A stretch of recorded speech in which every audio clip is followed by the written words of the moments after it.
priests, rabbis, ministers, and Islamists want their followers to believe that there is only one God, and that there has always been only one God. Christians, Jews, and Islamists all consider themselves children of the Jewish patriarch Abraham. But the well-hidden fact is that this monotheism does not go back forever and ever, and that the Jewish God Yahweh was originally one of a pantheon of gods. Until recently, biblical archaeology in the Holy Land was deliberately confined to producing only what might confirm the Bible and hiding the rest.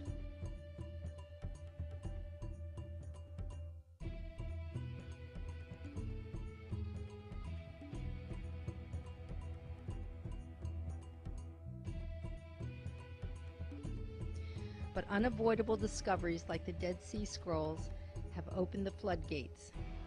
Archaeologists are even finding physical evidence proving that Israelites originally worshipped Yahweh along with a wife or consort.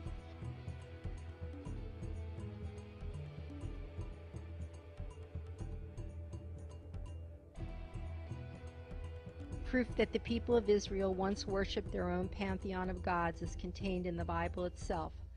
The biblical words Elohim, Baalim, and Adonai refer to plural gods, no matter how many religious translators try to hide them behind a singular word, Lord. The pantheists were strongest in the northern kingdom of Israel and became known as Israelites. There were a number of gods and goddesses in this pantheon. One of the gods was named Shaddai. The 6th chapter of Exodus is used to replace the god Shaddai with the later god Yahweh.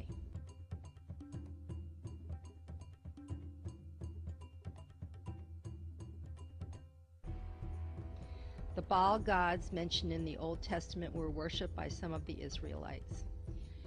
In this passage at Hosea 2:16, the Old Testament writers forcibly changed Baal worship to Yahweh worship.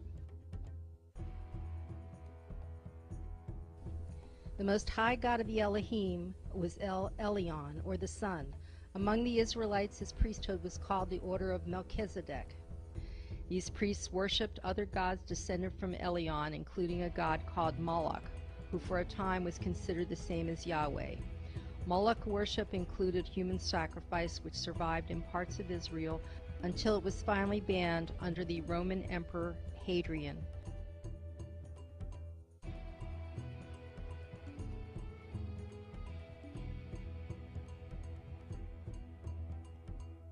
The religious beliefs of the northern kingdom of Israel sometimes clashed with those of the southern kingdom called Judah. By 600 BC, the Babylonians began conquering the area, forcing the southern Judean priesthood into what is now called the Babylonian captivity. Many blame this loss on being punished by the jealous God Yahweh. When they were allowed to return to Israel, the exiled priesthood demanded Yahweh be worshipped above all other gods. The northern priests who had remained in Israel were mostly Samaritans who called themselves the original Israelites. The Samaritans and other sects who had previously worshipped Moloch and other gods were finally subjugated by the Judeans in 104 BC. They were forcibly converted to Judaism, but resentments lingered among the northern Samaritans, mostly centered in Galilee. The Samaritans grudgingly accepted the rule of the Judeans and later united with them against the Roman occupation. But the Samaritans also began to compete with the Judeans over which Jewish sect would produce the Messiah. To the Samaritans, this Messiah would not only conquer Rome, he would also, as one Samaritan sage put it, destroy the wicked Judean priests of Jerusalem.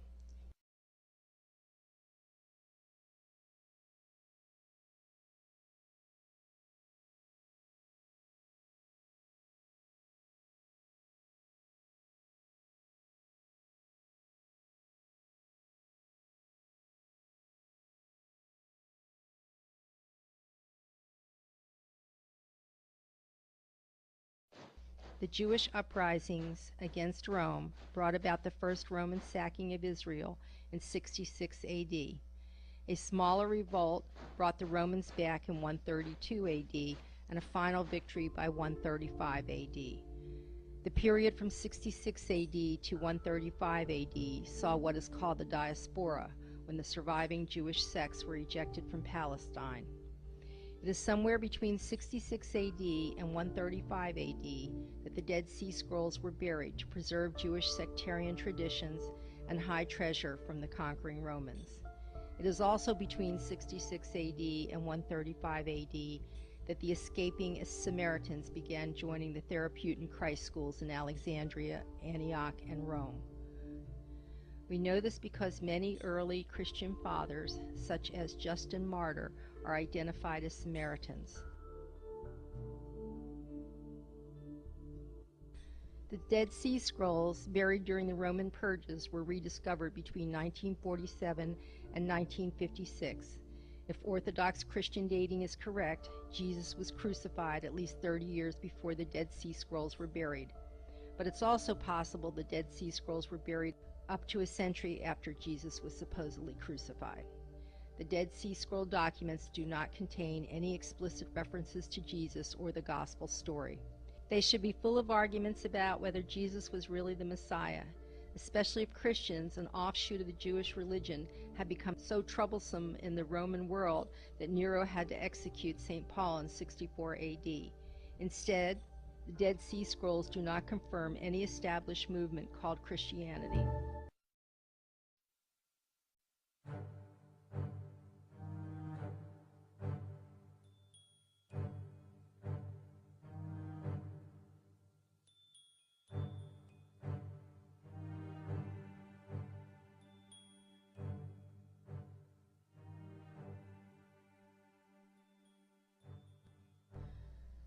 The Samaritans and the Judeans were equally upset that no Messiah had come to save them from the Romans. But while the Judeans continued to wait for the Messiah, a document found among the Dead Sea Scrolls helps to prove that the Samaritans decided to create a spiritual Messiah in place of the one who did not come. The Messiah they invented eventually did conquer Rome, but by a path no one could have imagined. This document is called the Last Jubilee. We have already seen how the Samaritans had at one time worshipped different gods than Yahweh. This worship generated the priestly line called the Order of Melchizedek, which endured into Roman times and conflicted with Judaism. The Last Jubilee document was written by Samaritans and describes the Messiah to come. The Last Jubilee states that the Messiah would come from the Samaritans, not the Judeans. The Last Jubilee also states that the Messiah would be of the priestly line of Melchizedek and calls him Melchizedek Redivivis.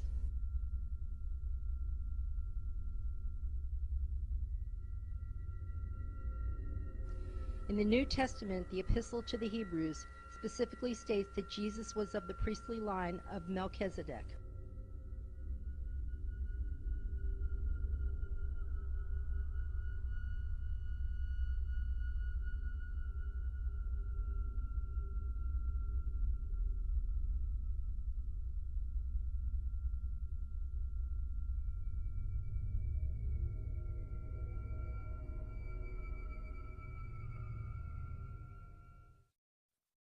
So why are Christian authorities not jumping for joy and spreading the word that the Dead Sea Scrolls confirm Jesus as the Messiah?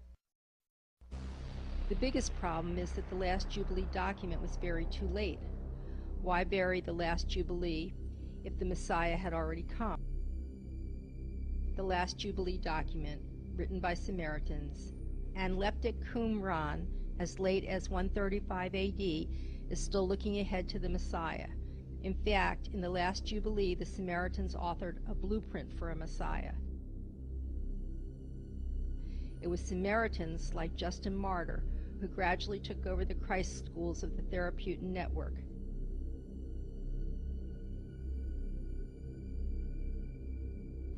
It is at this very moment, to the consternation of modern historians, that the Therapeutan network simply disappears from history. But did it really just vanish, or did the long-established network simply transform into the Christianity it was in the process of creating?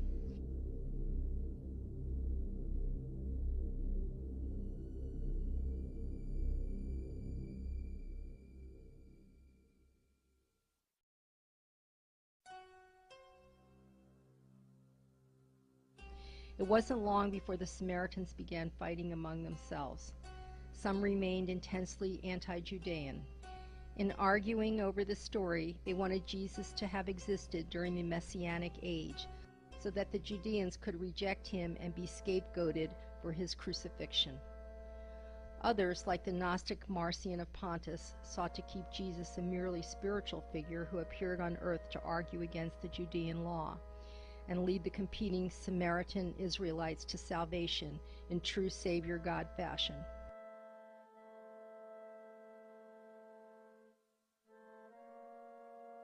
The Samaritan Marcion of Pontus is possibly the most important figure in the true history of the formation of Christianity. Studies show that Marcion's New Testament was the first, published in Rome about 140 AD. It was published before the Gospels of Mark, Matthew, John, and Luke, which used Marcion's Gospel for source material. The Jesus of Marcion's Gospel, called the Gospel of the Lord, is entirely non-historical.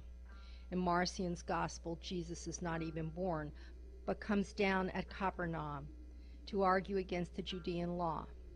The church father Tertullian said, according to Marcion, Jesus Christ emanated from heaven. It is certain that the Lord or Christ of Marcion is entirely non-historical. He has no genealogy or Jewish line of descent, no earthly mother, no father, no mundane birthplace of human birth.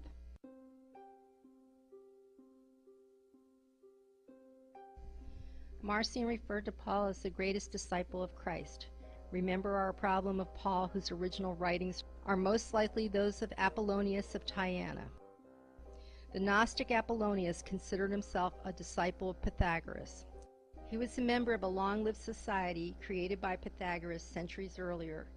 Apollonius is said to have found the stories of the Hindu god Krishna in Singapore and adapted them for a gospel of his own. Marcion found this gospel, which he called the Gospel of Paul, at the Christ School in Antioch. He adapted it for his New Testament. It was published first in the Samaritan language and then translated into Greek and Latin.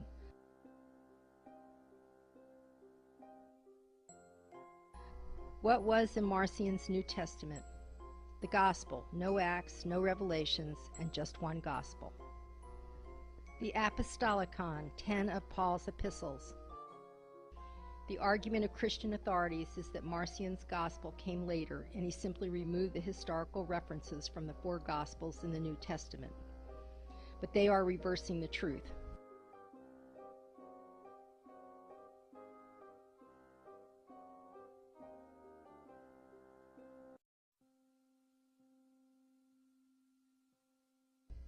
Remember our problem of Justin Martyr? Justin Martyr and Marcion of Pontus were the primary Christian opponents. If Marcion had taken the already existing Gospels of Mark, Matthew, Luke, and John and revised them, Justin would surely have called him on it, but Justin never mentions this.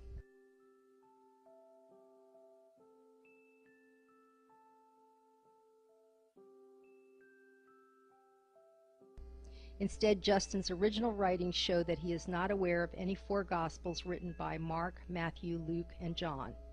In referring to the Jesus tale, Justin distinctly states he is quoting from a text called Memoirs of the Apostles. These quotations often differ widely from what is in the New Testament. Justin also refers to the Gospel of Nicodemus. Justin mentions the Gospel of Peter, but never refers to Peter as the founder of the church in Rome, where Justin lived and wrote. Justin quotes from the Old Testament 314 times, and in 197 of them he names the particular book or author. But like the other earliest Christian writers, Justin never once quotes from Mark, Matthew, Luke, or John. This is the only proof needed to show that it was Marcion's Gnostic Gospel of Jesus that was first, and the historical elements were added to Marcion's story by the authors of Luke, Mark, Matthew, and John after Marcion's death in 160 AD. For example, where Marcion has Jesus come to Nazareth, Luke adds the words, where he was brought up. But Nazareth did not exist during the time period portrayed in the Bible. Josephus extensively mapped his homeland and does not mention Nazareth, but he mentions the nearby Jaffa, where Josephus actually stayed for a period of time. Archaeological digs have shown that Nazareth was built on the remains of a cemetery. Other evidence shows that Nazareth did not exist until much later. It was purposely built and settled by monks from Mount Carmel to create an attraction on the pilgrimage route used by Christians visiting the Holy Land. It was only a year after Marcion's death that a Christian council was held at Alexandria, Egypt in 161 AD. This council ratified the incarnation of Jesus. Those who did not choose to believe in a historical Jesus were condemned as heretic. This was the first step in the hostile takeover of the Christian franchise built by affluent bishops like Marcion, who had built popular Gnostic churches in Italy, Egypt, Palestine, Arabia, Syria, Asia Minor, and Persia. Marcion's gospel was then revised 4 times by the authors of Mark, Matthew, Luke, and John, both to turn Jesus into a man who had lived and to condemn the Judeans for his murder.